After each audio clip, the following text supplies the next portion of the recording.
Hello team and welcome to another ATP Geopolitics video with myself, Jonathan MSP. This is a Ukraine war, I guess a little bit of an extra. I have a larger extra that I'm going to shunt till tomorrow. This one's going to be just a reaction to the market shelling that took place in Donetsk the other day.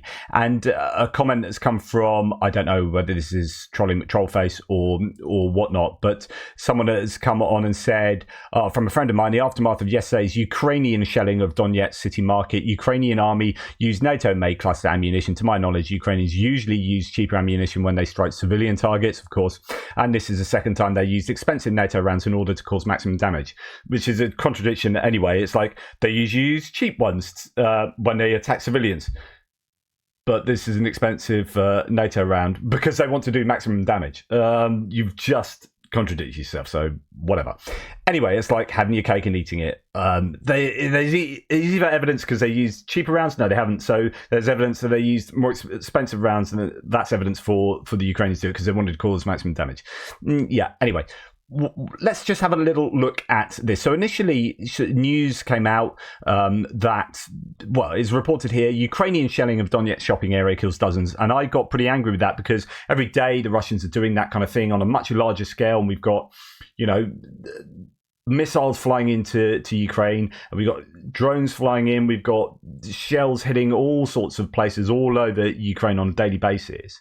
And then this happens and everyone jumps on Ukraine and saying, well, Ukraine had done this, yada, yada, yada. And it's almost with glee that Ukraine had done this terrible thing. And actually, the evidence doesn't even suggest that they did do it. And that's what we're going to look at. But actually, after that, there is Ukraine shelling of Russian-controlled city of Donetsk, kills XXX. But then it's like strike on market in Russian-occupied Donetsk, deadly blast hits. Russia says at least 27 killed. So actually, a lot of outlets have then started reporting it somewhat more neutrally, at least.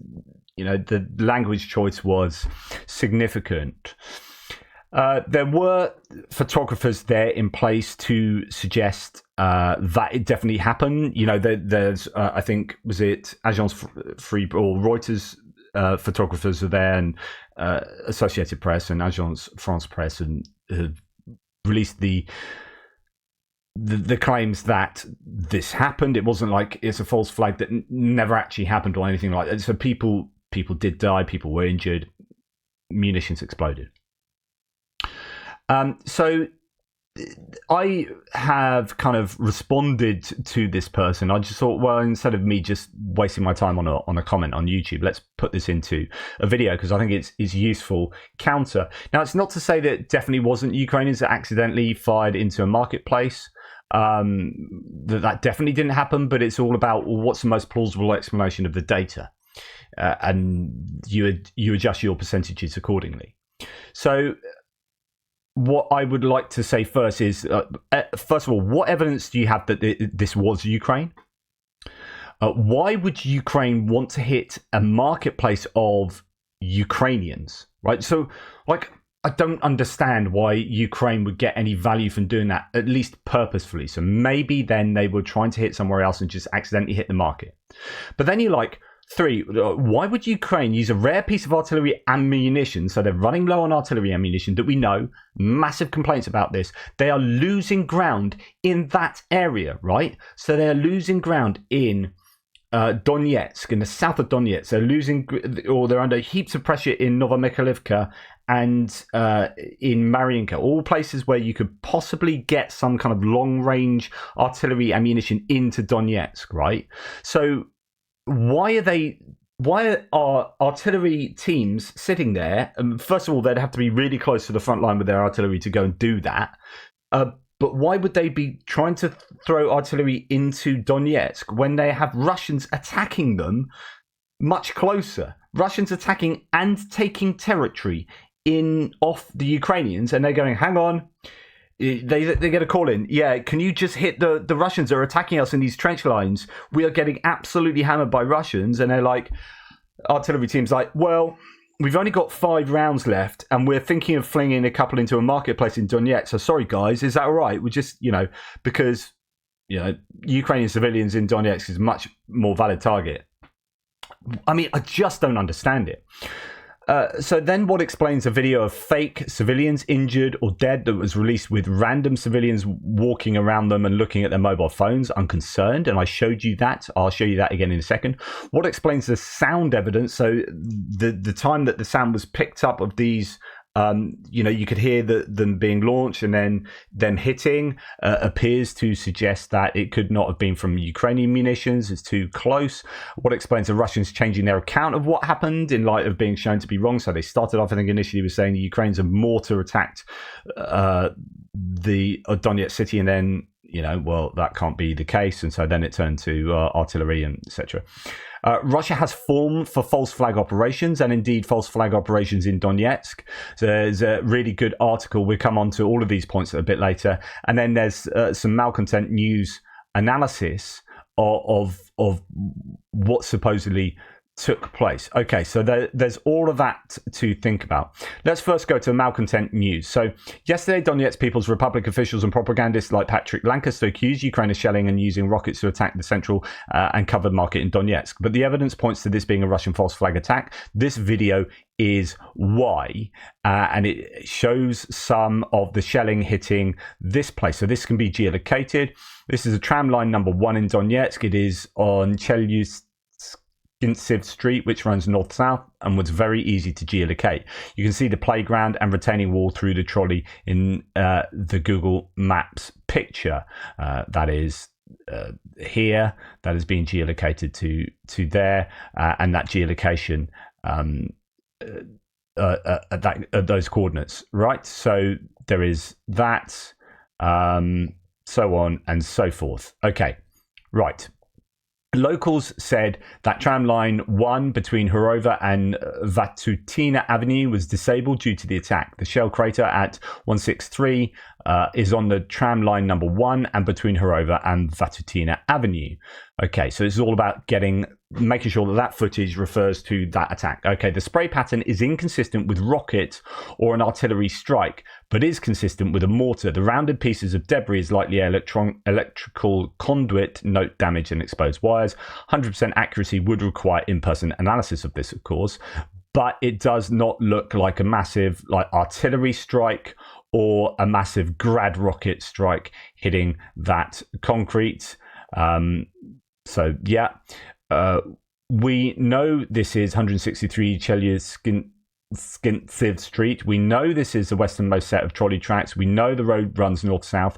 We know the spray pattern indicates a mortar fired from the north. 120mm mortar has a 7.1 kilometer range. And of course, taking 7.1 kilometers from there, you can imagine where this is going to go. A 120mm mortar max range east of Russian-controlled Spartak, a D30 122mm artillery max range Russian-controlled Kruta-Balka, a D20 152mm artillery maximum range east of Russian-controlled Kamyanka, and a 177 152mm artillery north of Russian-controlled Novoselivka Druha. In other words, no matter what what munition you use, you are firing from a place that is controlled by Russia. Okay. First visible firing point for Ukraine is over 30 kilometers away, out of range of mortars, grab rockets, and non-rocket assisted artillery. The crater spray pattern aligns with a mortar strike. It's highly likely that Russian forces fired on Donetsk as a false flag operation. Okay, and then they also said this, more analysis: none of the craters or splash patterns are consistent with artillery rounds. We're able to geolocate the chunk out of the tree and get a rough direction, 240 degrees to 260 degrees from that geolocation. A 3 to 4 kilometer range. The rounds came from this forested area. Again, that is not looking like it is done again by the Ukrainians. Video and picture analysis can only go so far. As with any war crime investigation, what's required is an independent third-party review without the evidence being tampered with. Russia cleaned the scene up fast. Interesting. And there have not been images of shrapnel shared after the attack. So yeah, lots of different stuff being claimed. This is a video that captured the sound of the outgoing rounds heading toward Donetsk and their impact. The first round hits at 2.5 seconds after firing, and the second 4.25 seconds if we accept Russia's version that this was then 152 and 155 mil artillery. That this is 4 kilometers out max. Someone says, but the artillery shells also travel at close to sound speed, right? The muzzle velocity of the M777 is 870 meters per second, about 2,700 feet per second. The muzzle velocity of the D20 is 650 meters per second. At 4.5 seconds max travel on an arc is 4 kilometers is generous. So on and so forth. And then there was the kind of fake video, which we'll find after I actually play this, because I think it'll be useful for you to hear this.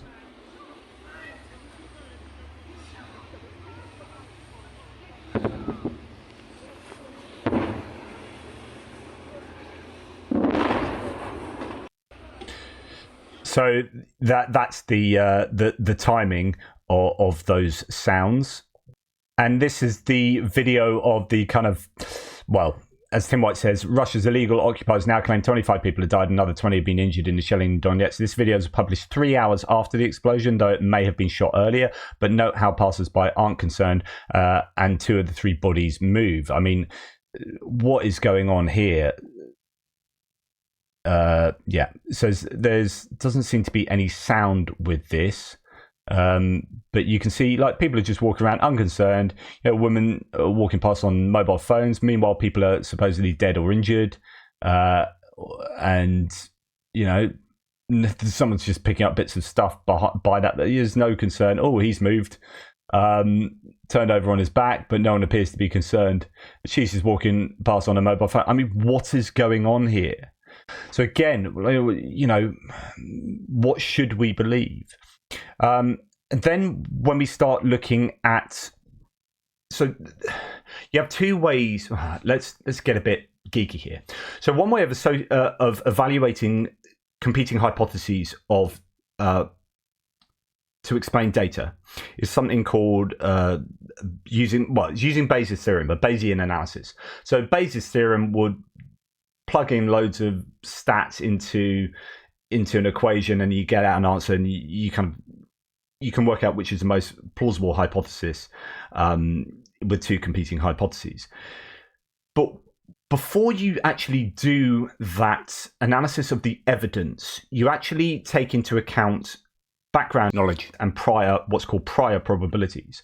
And prior probabilities look at, well, what about form? What's happened previously? What do we know about the Ukrainians striking civilian places inside places like Donetsk? And what do we know about Russians doing false flag operations? And that should inform our probability assessment of the data. So what happens is that actually the prior probability is very high that the Russians have done a false flag operation. And actually it's somewhat lower that the Ukrainians are going to be bombing their own civilians. At least certainly purposefully.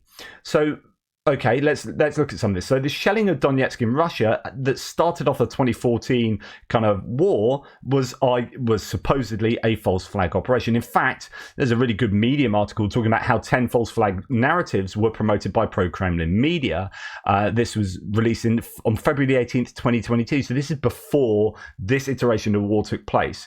There is evidence of 10 false flag, and they say this is not at all exhaustive. We just picked 10 examples that show false flag operations. So we know that Russia have got form for that. So therefore that raises the probability of Russia committing to a false flag operation before we look at the evidence, which means that it's not going to be a massive difference, but I think we would be justified before looking at the evidence of thinking this is a false flag operation unless evidence overwhelms that prior probability. So that's called the posterior possibility. So looking at the evidence. So if you've got a really high probability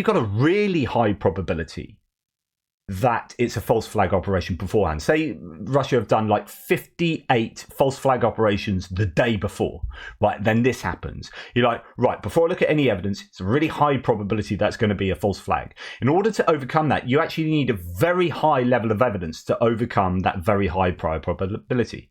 And so the posterior probability will in this case depend on very high evidence. Well, I wouldn't say it's very high evidence that the Russians committed a false flag operation, but I think we'd be justified in thinking, well, they might well have done here. They probably have done. So therefore, you're going to need some pretty good evidence, at least some pretty good evidence that the Ukrainians definitely did it and not the Russians. But the evidence, unfortunately, for the Russian side of things is that the Russians did it, because actually the evidence is very problematic that the Ukrainians did it. Okay, so that's how prior and probability works. But actually, we can add to this prior probability scenario of the Russians being likely to do this by looking at lots of other forms of evidence, such as in this war they have struck 1,000 medical facilities in Ukraine. So in 2 years of the war, and it's more than that now because this was August the 10th.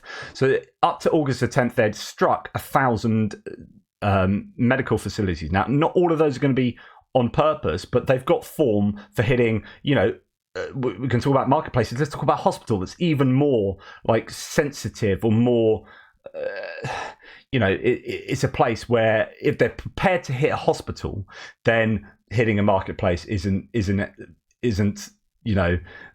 implausible at all. Okay, well, actually, we can go and look further back now, because we can go to Syria, and famously, the Russians targeted medical facilities purposefully in Syria.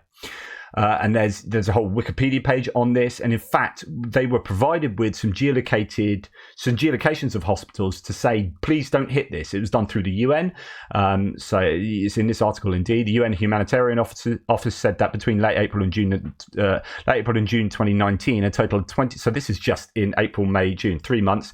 24 health facilities and 35 schools were hit by Syrian government and Russian air raids and rocket fire on the Idlib region. The coordinates of 9 of those health facilities were shared with the UN. So they knew that these were hospitals. That was given to them by the UN and said, please don't hit these. And then they subsequently hit them. So the understanding was that it went out. I'd heard previously as well that actually 26 or 24 or 26 geolocated facilities, the geolocations were given to the Russians, and they were subsequently hit. So there were different claims about this, but the number given here is 9, passed to the Russians in order to protect them from being bombed and to encourage some form of accountability for the attacks. Instead, they also came under fire, right? So they have no regard for civilians when it suits them, and they will purposefully hit hospitals. Okay, so if we know they purposefully hit hospitals, and we've seen that not only in the Ukrainian war, but in the Syrian conflict as well, then it is completely plausible that they would strike a marketplace if it was in their best interest to do so. And indeed, New Lines magazine has a massive article, really well worth, a sizable article on, in Syria, it's been going on for years, hundreds of attacks on healthcare facilities, Russia's long history of bombing hospitals. Okay, so there is that. So, okay, what that then means is the prior probability of Russia striking being prepared to strike a civilian target is not implausible. That Russia have done false flag operations means that actually it's starting to get plausible that this would be a false flag operation, because we know they've done it, and we know they've done it in Donetsk. And then you add on all the implausibilities or potentially impossibilities of Ukraine being able to do that. If it's definitely mortar fire, then the Ukrainians just can't do it. And if it's artillery fire, they have to have artillery placed in places where it can't really be, and so on and so forth. And then listening to the sound analysis there, and it just seems incredibly implausible that Ukraine have committed this. I haven't even pressed reply here. There's a bit of reply for you. So it seems incredibly implausible that the Ukrainians have done this. And, when I start hearing stuff like this and trying to give me an account of how terrible it was, and look at this was an experience of someone who was injured or whatever, or not that one, sorry, up here. This is the experience of someone who's injured from Victoria Pavlova. Well, okay, wonderful, but it's not telling me who did it. You can tell me about the groans of people and how injured people were and how terrible that is, and I'm not belittling that, but it says nothing about who actually did it, and that's what we want to know.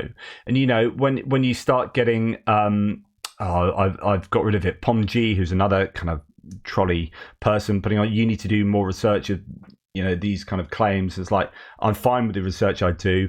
I might not always tell you about the research I've done, but it's in here. And when I make what seem to be just easily given conclusions and opinions on stuff, it's not just pulled out my posterior because that's what I want to be true, but actually it's based on a whole bunch of different things that I've read, but I don't always talk to you about that because I don't have the time in the day to tell you everything that's going on in my head. But I think here we've got definitely justification that this is or was a Russian false flag operation. Doesn't mean it definitely was, but I think just we're justified in believing the most probable hypothesis for that explains the data. And I think a simplistic Bayesian analysis would suggest that the Ukrainians didn't do this. It just makes no sense for them to have done this, and it makes a lot more sense that the Russians did this. Anyway, let me know what you think. That's today's extra. I just wanted to go through that a little bit. Anyway, toodle pips, take care.